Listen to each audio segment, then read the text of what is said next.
คิดมาหลอกกันฉันรู้ทันนิสัยเธอชอบอ้างอยู่เสมอและคืนนี้เธอไปไหนกับไอ้บ่าวนั้นเห็นปิดเครื่องทั้งวันทำให้ฉันเหมือนนี่เป็นบ้า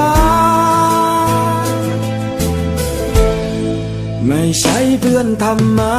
ดาเธอใช้เวลากับเขามากกว่ากับฉันจับมือถือแขนกันเห็นแล้วมันอยากพี่นักรู้สึกเสียวเธอทิ้งไงพี่อยู่คนเดียวเธอออกไปเที่ยวดึกเดินข้างคืนบ้านเขางั้นเอาอย่างนี้สองเราเธอไปอยู่กับเขาส่วนฉันบาย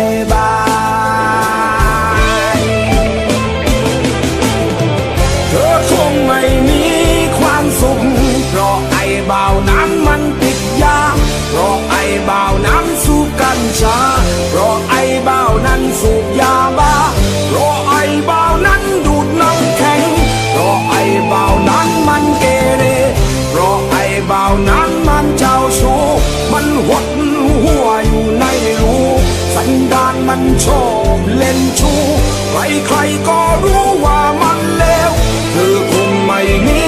ความสุขเธอคงจะมีแต่ทุกข์น้ำตาคนรักสนุ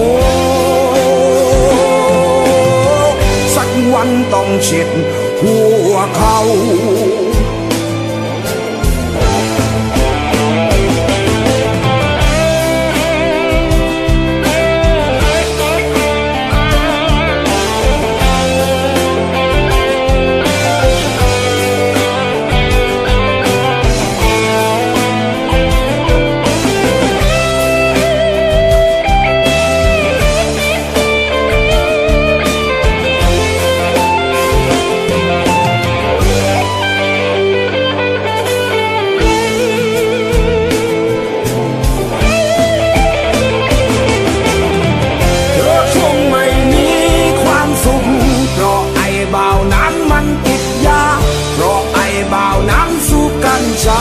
เพราะไอ้บ่าวนั้นสูบยาบ้า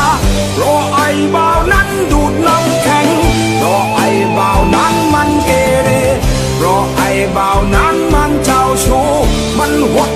หัวอยู่ในรูสันดานมันชอบเล่นชู้ใครๆก็รู้ว่ามันเลวเธอคงไม่มีความสุขเพราะไอ้บ่าวนั้นมันติดยาเพราะไอ้บ่าวนั้นสูบกัญชาเพราะไอ้บ่าวนั้นสูบยาบ้าเพราะไอ้บ่าวนั้นดูดน้ำแข็งเพราะไอ้บ่าวนั้นมันเกเรเพราะไอ้บ่าวนั้นมันเจ้าชู้มันหดหัวอยู่ในรูสันดานมันชอบเล่นชู้ใครๆก็รู้ว่ามันเลวเธอคงไม่มีความสุขเธอคงจะมีแต่ทุกข์น้ำตาคนรักสนุกสักวันต้องเช็ดหัวเขา